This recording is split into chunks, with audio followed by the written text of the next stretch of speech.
Remembrance Day 2022, Ishida Castle, the Goto Islands, Nagasaki, Japan. Greetings, ladies and gentlemen. Today we are again at Ishida Castle in Goto City in the Goto Islands, Nagasaki Prefecture, Japan, to observe Remembrance Day for Japan. Today we are joined by Ni from Ho Chi Minh City, better known as Saigon, Vietnam, Robert Kuhl, formerly Petty Officer, United States Navy, and Miss Tomoko Akiyama of Goto City and Tokyo. This castle was the last castle to be built in Japan. It was begun in 1849 and due to construction difficulties was not completed until 1853. It held a battery of coastal artillery when completed. Its usefulness was brief, and after the Meiji Restoration, it was abandoned in 1872.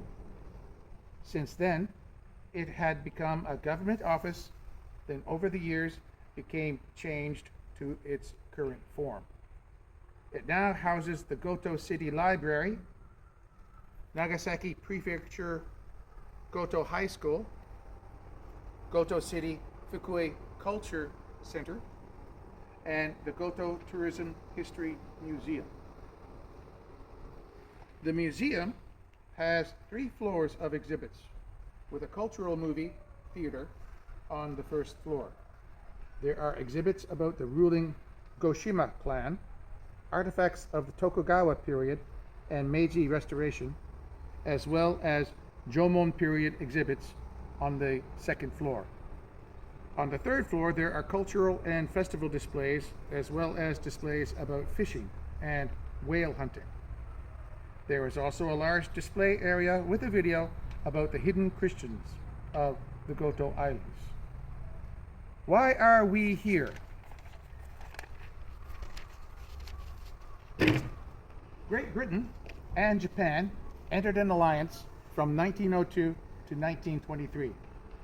It was entered through mutual interests and served Japan particularly well in their war with Russia in 1903, preventing the French from assisting the Russians, as that would mean war between Britain and France.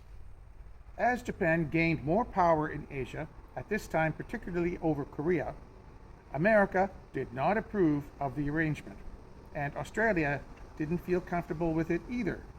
Canada would also not approve of it in 1919, following the First World War, due to Japanese expansion interests.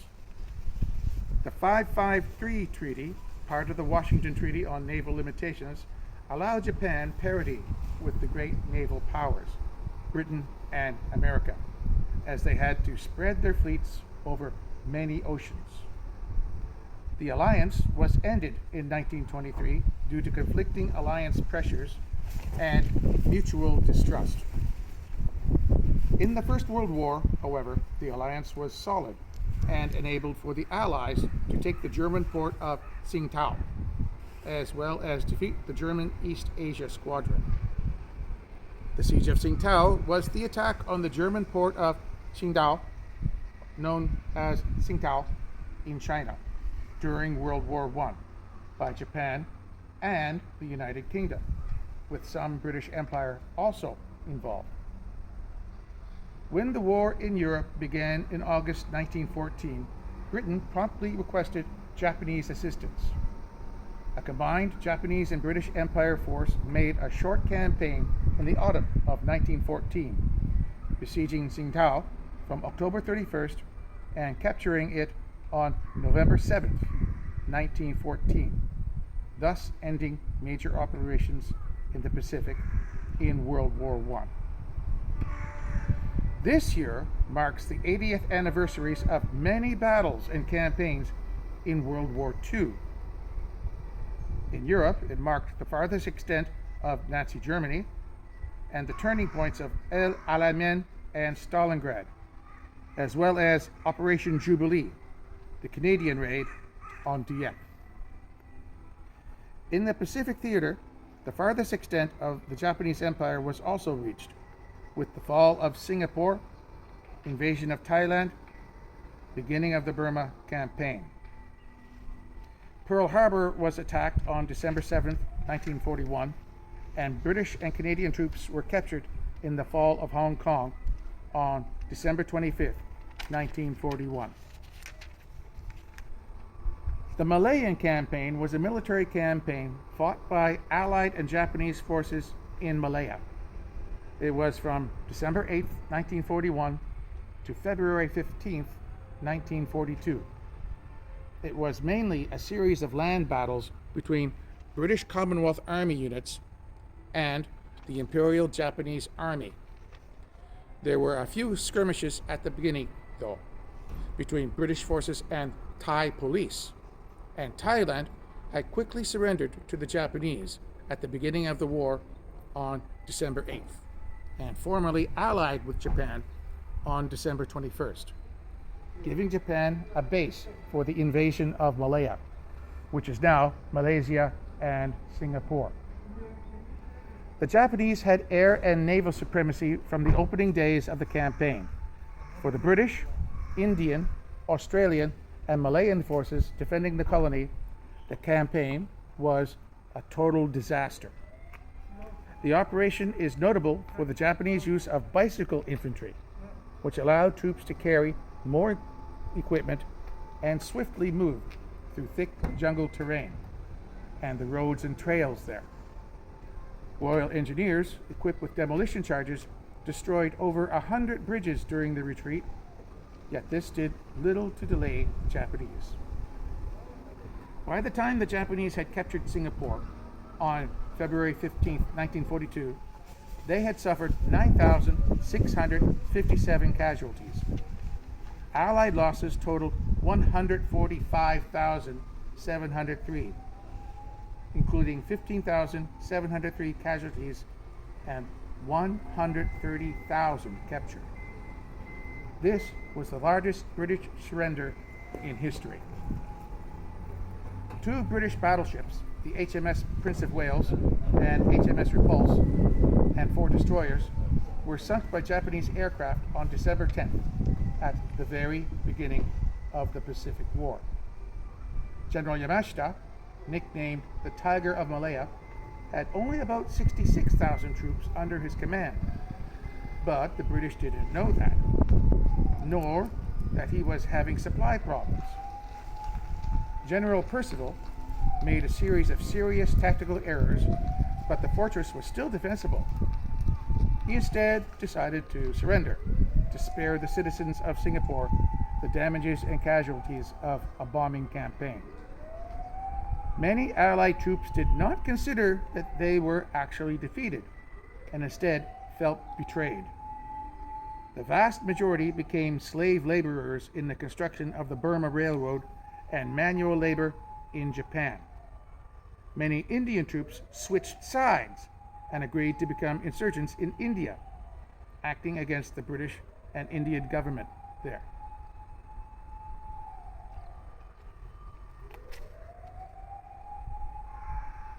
And now Ni. The Dutch East Indies were also invaded and captured in January, as well as Burma, New Guinea, and the Solomon Islands. Japanese forces captured Manila and Raipur in New Guinea in January as well, Belize and Timor in February. At the borders of the Java Sea in late February and early March, the Imperial Japanese Navy had a huge victory over the combined main force of the Allies at the time. The Dutch East Indies campaign subsequently ended with the surrender of Allied forces on Java and Sumatra in March and April. A powerful agent terror-positive lines of raids into the Indian Ocean. British Royal Navy bases in Ceylon were hit, and aircraft carriers SMS Kermit and other Allied ships were sunk. The attack caused the Royal Navy to withdraw to the western part of the Indian Ocean. This made it possible for the Japanese assault on Burma and India. In Burma, the British, under intense pressure, made a pilot retreat from Rangoon to the Indo-Burma border. This cut the Burma Road, which was the Western Allied supply line to the Chinese nationalists. In March 1942, the Chinese Expeditionary Forces started to attack Japanese forces in northern Burma. On April 16, 7,000 British soldiers were encircled by the Japanese 31st Division during the battles of Janong and were killed by the Japanese 38th Division. Cooperation between the Chinese nationalists and communists was much less after the battles of Wuhan, and relations became sour as both tried to advance their areas of operations in occupied territory. The Japanese exploited this lack of unity to press attack in the offensive. The Philippines. On December 8, 1941, Japanese bombers struck American oil fields on Luzon. They caught most of the planes on the ground, destroying 103 aircraft, which is more than half of the U.S. air strength. 2 days later, further raids led to the destruction of the Cavite Naval Yard, south of Manila. By December 13th, Japanese attacks had wrecked every major airfield and wiped out American air power. The U.S. Atlantic Fleet, however, was not in the Philippines at the time, so escaped attack. On December 10th, Japanese forces began a series of small-scale landings on Luzon. The main landings by the 14th Army took place at Lingayen Gulf on December 22nd, with the bulk of the 16th Infantry Division. Another large second landing took place 2 days later at Lamon Bay, south of Manila, by the 48th Infantry Division. As the Japanese converged on Manila, General Douglas MacArthur began executing plans to make a final stand on the Bataan Peninsula and the island of Corregidor in order to deny the Japanese the use of Manila Bay. A series of withdrawal actions brought his troops safely into Bataan, while the Japanese entered Manila unopposed on January 2nd, 1942. On January 7th, the Japanese began their attack on Bataan. After some initial success, they were stalled by disease and casualties. But but they could be reinforced while the Americans and Filipinos could not. On March 11, 1942, President Roosevelt ordered General MacArthur to escape on a PT boat for Australia. General Wainwright took command from there. The defenders on Bataan, running low on ammunition and supplies, could not hold back a final Japanese offensive. Bataan fell on April 9th, with the 76,000 American and Filipino prisoners of war being subjected to a grueling 106-kilometer war crime known as the Bataan Death March. On the night of May 5th to 6th, after an intensive aerial and artillery bombardment of Corregidor, the Japanese landed on the island and General Wainwright surrendered on May 6th. The rest of the American Filipino forces in other parts of the country were ordered to surrender on May 9th. Australia. Japanese forces then advanced towards Australia. Japanese bombers bombed Port Darwin on April 19, 1942 from Rabaul, which was captured on January 23rd. Australia was to be attacked from the air almost 100 times. The Allies regroup and fight back. Allied resistance, at first symbolic, gradually began to get stronger. Australian and Dutch forces led civilians in a prolonged guerrilla campaign in Portuguese Timor. Having accomplished their objectives during the first operation phase with ease, the Japanese now turned to the second. The second operational phase was planned to expand Japan's strategic depth by adding Eastern New Guinea, New Britain, the Aleutians, Midway, the Fiji Islands, Samoa, and strategic points in the Australian area. However, the Naval General Staff, the Combined Fleet, and the Imperial Army all had different strategies for the next sequence of operations. The Naval General Staff wanted to advance south to take parts of Australia. However, with large numbers of troops still fighting in China, combined with those stationed in Manchuria in a standoff with the Soviet Union, the Imperial Japanese Army declined to contribute the forces necessary for this invasion. This led to the Navy giving up on that idea. The Naval General Staff still wanted to cut the sea links between Australia and the United States by capturing New Caledonia, Fiji, and Samoa. Because this required fewer troops, they went with that.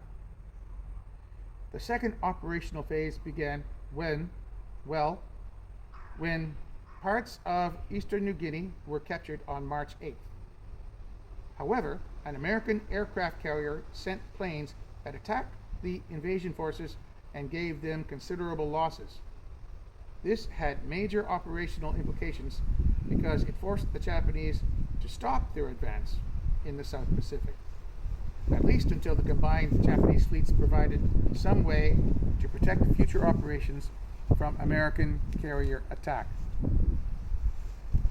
Then the Doolittle raid occurred in April 1942. 16 bombers took off from the aircraft carrier USS Hornet, 970 kilometers from Japan. The raid didn't do much damage, but it was a huge morale boost to the United States. It also had a major psychological impact on Japan, showing that the homeland was vulnerable. Because the raid was mounted from a carrier task force, it showed the dangers that the Japanese home islands could face until the destruction of the American carrier forces was achieved. With only a few converted trawlers and one island's defenses protecting between Wake Island and Kamchatka, the Japanese east coast was open to attack. Admiral Yamamoto now thought that he had to destroy the rest of the U.S. Navy, which he had begun already at Pearl Harbor. he decided to do this by attacking and occupying Midway Atoll. He thought that the Americans would be sure to fight for it, since it was close enough to attack Hawaii by air. During a series of meetings held from April 2nd to 5th, the Naval General Staff and the combined fleet made a compromise. Yamamoto got his Midway operation, but only after he threatened to resign. In return, Yamamoto had to agree on two things. One was to cover the offensive in the South Pacific with one carrier division and support the attack on Port Moresby. The second thing he agreed to was to seize strategic points in the Aleutian Islands at the same time as the Midway operation. This was enough to remove the Japanese margin of superiority in the coming Midway attack. The Coral Sea. The attack on Port Moresby was codenamed MO Operation and was divided into several parts or phases. In the first, Tulagi would be occupied on May 3rd. Then the carriers would make a wide sweep through the Coral Sea to find and destroy Allied naval forces. The landings to capture Port Moresby were scheduled for May 10th. MO Operation had a force of 60 ships, led by two carriers, Shokaku and Zuikaku, one light carrier, Shoho, 6 heavy cruisers, 3 light cruisers, and 15 destroyers. They had about 250 aircraft assigned to the operation, including the 140 aboard the 3 carriers. However, the actual battle did not go according to plan. Tulagi was seized on May 3rd, but on May 4th, aircraft from the carrier USS Yorktown attacked the invasion force. The element of surprise for the Japanese, which they had at Pearl Harbor, was lost due to the success of Allied codebreakers who discovered about the attack on Port Moresby. From the Allied point of view, if Port Moresby fell, the Japanese would control the seas to the north and west of Australia and could isolate the country. An Allied task force under the command of Admiral Fletcher, with the carriers USS Lexington and USS Yorktown, was assembled to stop the advance. For the next 2 days, the American and Japanese carrier forces tried unsuccessfully to locate each other. On May 7th, the Japanese carriers launched a full strike on a contact reported to be enemy carriers, but the report turned out to be false. The strike force found and struck only an oiler, the Neosho, and the destroyer Sims. The American carriers also launched a strike with incomplete reconnaissance, and instead of finding the main Japanese force, they only located and sank Shoho. On May 8th, the opposing forces finally found each other and made airstrikes on each other. The 69 aircraft from the 2 Japanese carriers succeeded in sinking the carrier USS Lexington and damaging Yorktown. In return, the Americans damaged Shokaku, although Zuikaku was left undamaged. Aircraft and personnel losses to Zuikaku were heavy, and the Japanese fleet carriers were unable to support a landing on Port Moresby. As a result, the MO operation was cancelled, and the Japanese were forced to abandon their attempts to isolate Australia. Although they managed to sink an American carrier, giving them a tactical victory, it was a strategic victory for the Americans. Not only was the attack on Port Moresby halted, which was the first Japanese setback of the war, but the 3 carriers that were committed to the battle would now be unavailable for the operation against Midway. The Battle of the Coral Sea was the first naval battle fought in which ships involved never sighted each other. The attacks were solely by aircraft. After the Coral Sea, the Japanese had 4 fleet carriers operational, These were the Soryu, Kaga, Akagi, and Hiryu. The Japanese believed that the Americans had only had two, the USS Enterprise and USS Hornet. Saratoga was out of action and being repaired after a torpedo attack, and Yorktown was damaged at Coral Sea, and the Japanese Navy thought that it was sunk. USS Yorktown was ready for the Battle of Midway after just 3 frantic days of repairs to her flight deck. Civilian work crews were still aboard during the battle. Midway. Admiral Yamamoto thought that the operation against Midway would be potentially the most decisive battle of the war and would lead to the destruction of American strategic power in the Pacific. This would, he hoped, lead to chance for a negotiated peace settlement with the United States favorable to Japan. For the operation, the Japanese had only 4 carriers, the Akagi, Kaga, Soryu, and Hiryu. Through strategic and tactical surprise, the Japanese would knock out Midway's air strength and softened it for landing by 5,000 troops. After a quick capture of the islands, the combined fleet would lay the basis for the most important part of the operation. Yamamoto hoped that the attack would lure the Americans into a trap. Midway was to be the bait for the USN, which would depart Pearl Harbor to counterattack after Midway had been captured. When the Americans arrived, he would concentrate his scattered forces to defeat them. An important aspect of the scheme was Operation AI, which was the plan to seize 2 islands in the Aleutians at the same time as the attack on Midway. Contradictory to persistent myth, the Aleutian operation was not a diversion to draw American forces from Midway, as the Japanese wanted the Americans to be drawn to the planned attack on Midway. However, in May, U.S. intelligence co-workers discovered the planned attack on Midway. Yamamoto's complex plan had no provision for intervention by the American fleet before the Japanese had expected them. Planned surveillance of the American fleet in Pearl Harbor by long-range seaplanes did not occur as a result of a failed operation to do this in March. Japanese submarines were planned to be in place to scout along the Hawaiian Islands, but were not in place in time. Because of these 2 factors, the Japanese were unable to detect the American carriers. In one search area, Japanese submarines had arrived on station only a few hours ahead of Task Force 17, containing Yorktown, which passed through the area just before midnight on May 31st. The battle began on June 3rd when American aircraft from Midway spotted and attacked a Japanese transport group 1,100 kilometers west of the atoll.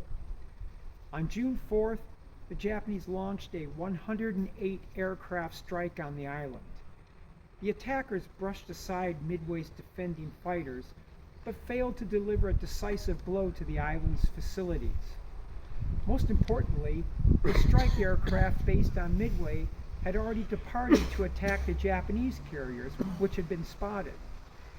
The information was passed to the 3 American carriers, and a total of 116 carrier aircraft, in addition to those from Midway, were on their way to attack the Japanese. In the middle of these uncoordinated attacks, a Japanese scout aircraft reported the presence of an American task force, but it was not until later that the presence of an American carrier was confirmed. Vice Admiral Nagumo was put in a difficult tactical situation in which he had to counter continuous American air attacks and prepare to recover his Midway strike planes, while deciding whether to mount an immediate attack on the American carrier or wait to prepare a proper attack. After a few minutes, he decided for a delayed but better prepared attack on the force after recovering his Midway strike and properly arming aircraft. However, beginning at 10:22 a.m., American SBD Dauntless dive bombers surprised and successfully attacked 3 of the Japanese carriers. With their hangar decks full of fueled and armed aircraft, Soryu, Kaga, and Akagi were turned into blazing wrecks. A single Japanese carrier, Hiryu, remained operational and launched an immediate counterattack. Both of her attacks hit USS Yorktown and put her out of action. Later in the afternoon, aircraft from the two remaining American carriers found and destroyed Hiryu. The crippled USS Yorktown, along with the destroyer Haman, were sunk by the Japanese submarine I-168.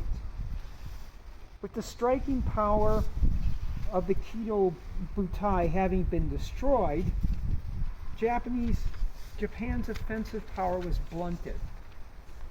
Early on the morning of June 5th, with the battle lost, the Japanese canceled the Midway operation, and the initiative in the Pacific was in the balance.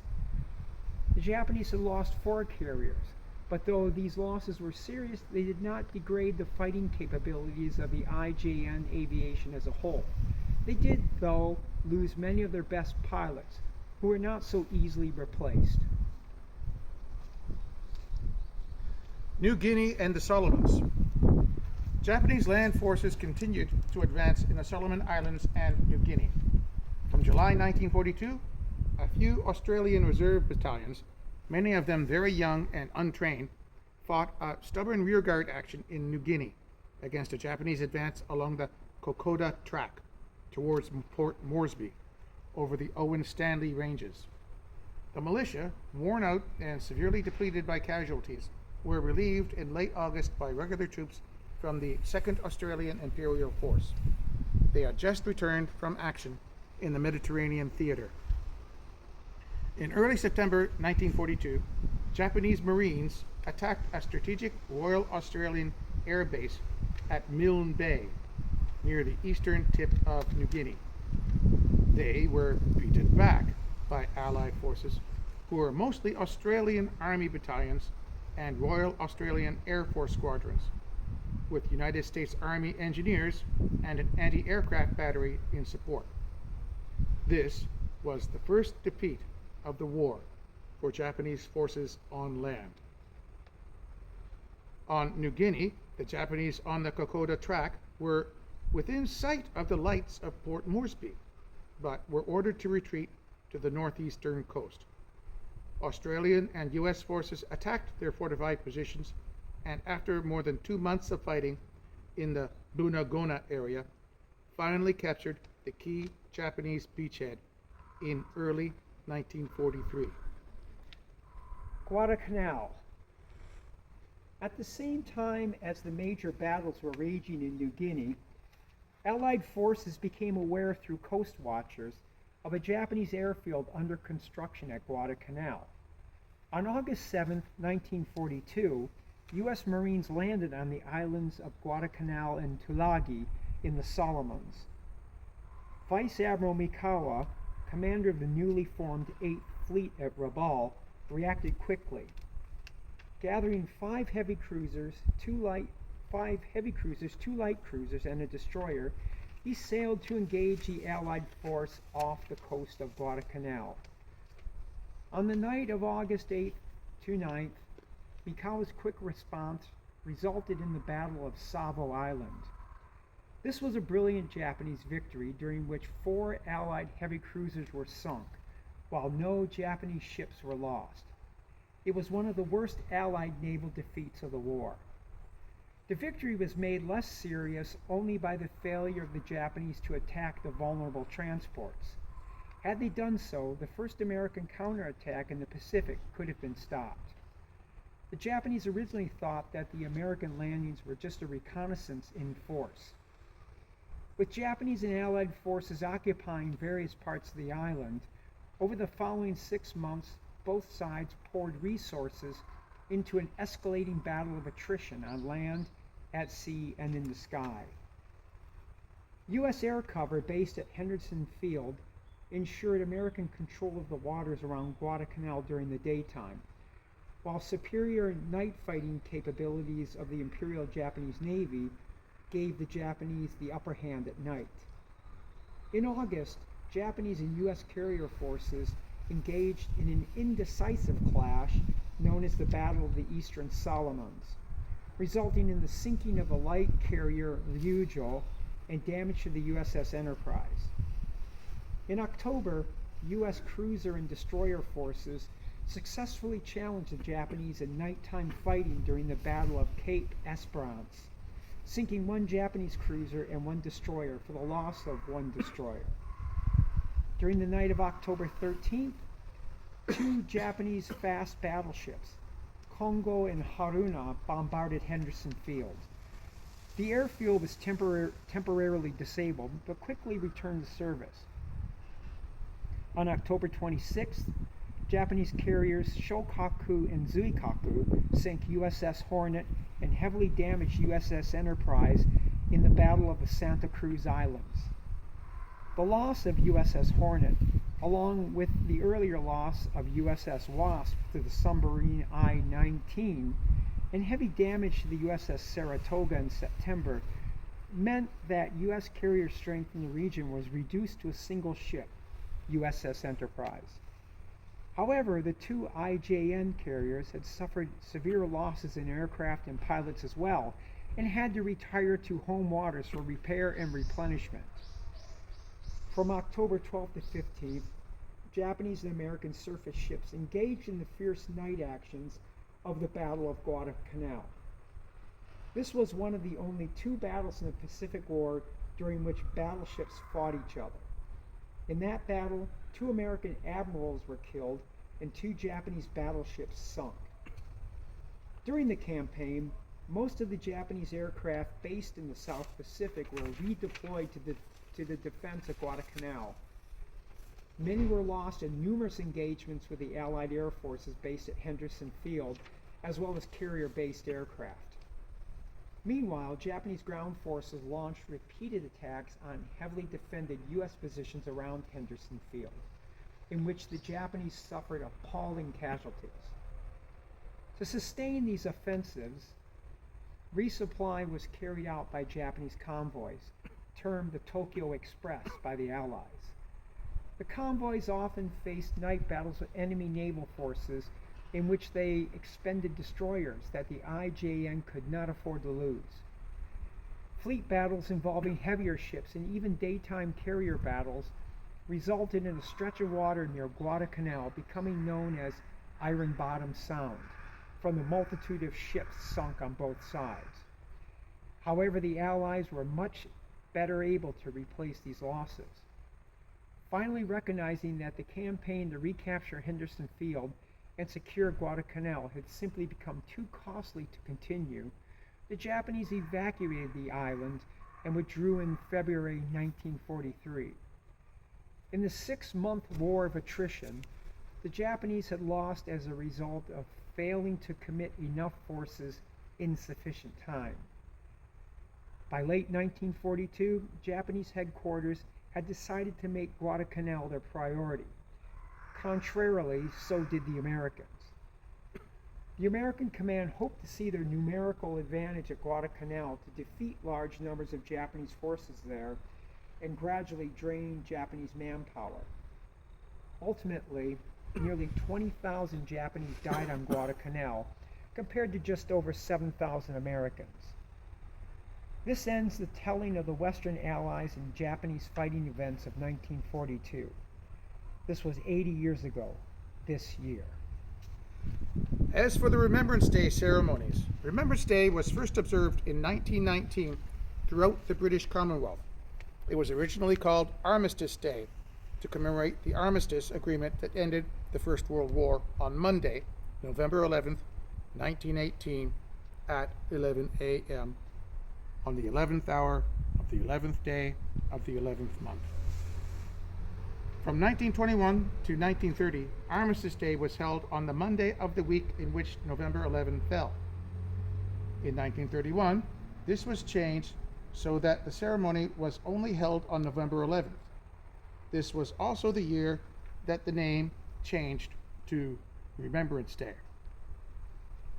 Every year on November 11th, British, Canadians, Australians, and New Zealanders, among other Commonwealth countries, pause for a moment of silence to honor and remember the men and women who have served and continue to serve their countries during times of war, conflict, and peace. Other nations that are not Commonwealth members also observe Remembrance Day. These include France, Belgium, and Poland. The United States used to commemorate Remembrance Day on November 11th, but that changed in 1951 to Veterans Day in May. The ceremony is usually observed through the marching groups forming up and moving to the local cenotaph. The veterans of the area would lead, then the local serving military, then police, then cadets. They are usually led by a bagpipe band and a color guard, coloring the flags of the country, province, and legion. They may even include the colors of the local reserve regiments. The ceremony includes a church service and a speech in memory of the fallen. The cenotaph is guarded by a few chosen soldiers who, while armed, have no ammunition. A moment of silence is observed for about a minute, then taps is played, either on a trumpet or a bagpipe. The ceremony is then concluded by the laying of wreaths by different groups and families in memory of the fallen. The parade is then marched back to the local Legion Hall for warm soup and coffee. Millions have served and died in battlefields all over the world in service to their countries, God, king or queen, and the Commonwealth, and the Constitution or empire at the time. It is very important to remember their sacrifices and teach the younger generations about why they served. Today, it has become even more important as educational systems seem to be failing in teaching history, for veterans to pass on the stories of those who have gone before us. We must remember our heritage. The poppy is the symbol of Remembrance Day. Replica poppies are usually given for a voluntary donation by the British Legion, Royal Canadian Legion, or the Australian and New Zealand Legions. The proceeds go to assist the surviving veterans of conflicts around the world. The red poppy is the only acceptable color for the poppy, as anything else politicizes the poppy. Remembrance Day is non-political, and the intervention of other colors for political statements is not welcome. The poppy, as a symbol of remembrance, goes back even further than World War I. At the time of the Napoleonic Wars, the graves of soldiers who were buried in Flanders were observed to have these red poppies growing over them. Red is the only color that these poppies grow in. We will now recite the poem written by Colonel John McCrae during the Second Battle of Ypres in 1915. In Flanders fields the poppies blow, between the crosses, row on row, that mark our place, and in the sky the larks still bravely singing fly, scarce heard amid the guns below.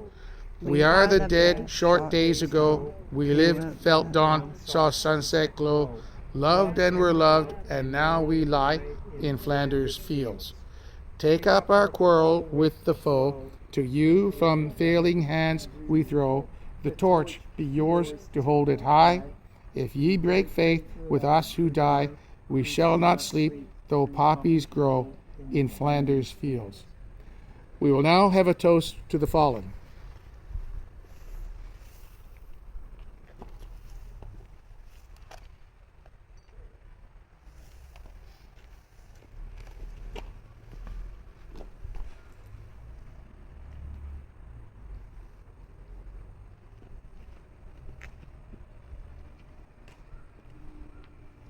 Ladies and gentlemen, to the King, The Constitution, the Leva Emperor.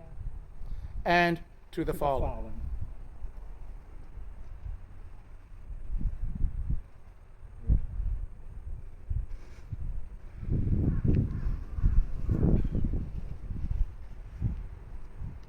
They shall not grow old, as we that are left grow old.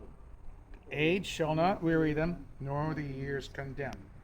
At the going down of the sun, and in the morning, we will remember them. That concludes today's commemorations.